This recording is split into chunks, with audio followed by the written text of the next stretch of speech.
യാത്രക്കിടെ ദേഹാസ്വാസ്ഥ്യം അനുഭവപ്പെട്ട യുവതിക്ക് രക്ഷകരായി ബസ് ജീവനക്കാർ. തിരൂർ കൂട്ടായി റൂട്ടിൽ സർവീസ് നടത്തുന്ന റംസാൻ എന്ന സ്വകാര്യ ബസ്സിൽ കഴിഞ്ഞ ദിവസമാണ് സംഭവം. ബസ് ജീവനക്കാരെ തിരൂർ ജനമൈത്രി പോലീസ് അനുമോദിച്ചു.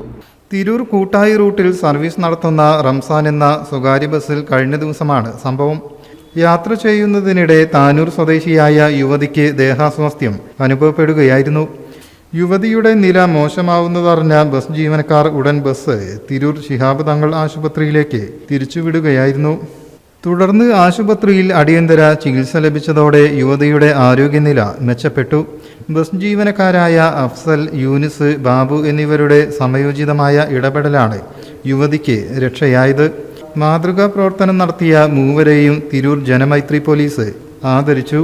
മനുഷ്യസ്നേഹവും ഉത്തരവാദിത്തബോധവും ഉയർത്തിക്കാട്ടുന്ന ഇത്തരം ഇടപെടലുകൾ സമൂഹത്തിന് മാതൃകയാണെന്ന് പോലീസ് സംഘം പറഞ്ഞു. കാരണം പറവണ്ണെന്ന് ഒരു സ്ത്രീയും കൈക്കുഞ്ഞായിട്ട് അതേപോലെ വേറൊരു 22 വയസ്സായ ഒരു പെൺകുട്ടിയിട്ട് വന്നു. പെട്ടെന്ന് ബ്ലീഡിംഗ് ആയ സമയത്ത് അവർ ട്രിപ്പൊക്കെ ഒഴിവാക്കിയിട്ട് നേരെ ഹോസ്പിറ്റലിൽ കയറിയിട്ട് ആ ഹോസ്പിറ്റലിൽ വേണ്ട ചികിത്സ കൊടുക്കുകയും ചെയ്തു.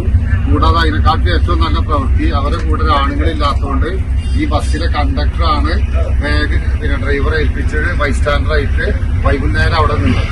Tirur sub inspector Naseer Tirurkkad, ASI Muhammad Shamsad, CPO Jobin, Shihab Thangal hospital ഭാരവാഹികളായ അഡ്വക്കേറ്റ് മുഹമ്മദ് മുസമ്മിൽ, ജസ്റ്റിൻ, ഫസലുദ്ദീൻ, ഷംസുദ്ദീൻ എന്നിവർ ചടങ്ങിൽ സംബന്ധിച്ചു. News bureau, Tirur. വീണ്ടും ഒരു മഹാ മിഡ് നൈറ്റ് സെയിലുമായി മയൂരി. ഏപ്രിലിനെ ഏറ്റവും വലിയ ചരിത്ര സംഭവമാക്കി മാറ്റാൻ 25 മുതൽ 5 ദിവസത്തേക്ക് കേരളത്തിലെ മുഴുവൻ മാർക്കറ്റിനെയും വെല്ലുവിളിച്ചുകൊണ്ട് വമ്പൻ വിലക്കുറവിന്റെ 5 ദിനരാത്രങ്ങൾ വരുന്നു. ഇത് വീടുകൾ പുതുക്കാൻ, പഴയതൊക്കെ മാറ്റിയെടുക്കാൻ, പുത്തൻ ഗൃഹോപകരണങ്ങൾ വാങ്ങാൻ കഴിയുന്ന ദിവസങ്ങൾ.